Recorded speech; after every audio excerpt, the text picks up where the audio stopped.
భీమవరం ఆసిఫాబాద్ జిల్లాలో దహేగం మండలం గిర్రె గ్రామంలో మహిళా హత్య ఘటనపై సిపిఐ రాష్ట్ర కార్యదర్శి జాన్ వెస్లీ స్పందించారు. ఈ ఘటనపై సీఎం రేవంత్ రెడ్డి స్పందించాలని డిమాండ్ చేశారు. ఆటవిక సంఘటన జరిగినప్పటికీ జిల్లా యంత్రాంగం, కలెక్టర్ కానీ జిల్లా ఎస్పీ కానీ స్పందించకపోవడం దారుణమన్నారు.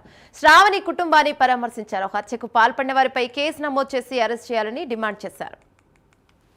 కొమరంభీం జిల్లాలో గెర్రి అనేటటువంటి గ్రామంలో సరిగ్గా వారం రోజుల క్రిందట శ్రావణిని శేఖర్కు సంబంధించినటువంటి కుటుంబ సభ్యులు, ఆయన తండ్రి, తర్వాత కవిత, కుమార్ తదితరులందరూ కూడా కలిసి అతి దారుణంగా హత్య చేసినటువంటి ఘటనను నిరసిస్తూ ఈ రోజు ఆ గ్రామాన్ని సిపిఎం పార్టీ రాష్ట్ర బృందం పర్యటించడం జరిగింది. వాళ్ళని పరామర్శించడం జరిగింది, ఆ కుటుంబ సభ్యుల్ని. అలాగే అక్కడ జరిగినటువంటి ఘటన యొక్క వాస్తవాలు అతి దారుణంగా ఉన్నాయి. అట్లాగే ప్రభుత్వం స్పందన, అధికారుల యొక్క స్పందన కూడా సరిగా లేదు అనేటటువంటిది స్పష్టమవుతుంది. ఈ నేపథ్యంలో ప్రభుత్వం దృష్టికి తీసుకురావాల్సినటువంటి అంశాల మీద ఇప్పుడు ఆందోళన కార్యక్రమానికి పూనుకోవాలని చెప్పి నిర్ణయించడం జరిగింది. శ్రావణి ఒక ఆదివాసీ కుటుంబానికి సంబంధించినటువంటి యువతి, 21 సంవత్సరాలు. శేఖర్ అనేటటువంటి వెనకబడ్డ తరగతులకు సంబంధించినటువంటి వ్యక్తి ఆమెను ప్రేమించి బలవంతంగా పెళ్లి చేసుకున్నాడు. పెళ్లి చేసుకుని సంవత్సరం పూర్తయింది. ఆమె గర్భవతి, 9 నెలల గర్భవతి. ఈ వారంలోనే ఆమె డెలివరీ అయ్యేటటువంటి స్థితి ఉన్నటువంటి నేపథ్యంలో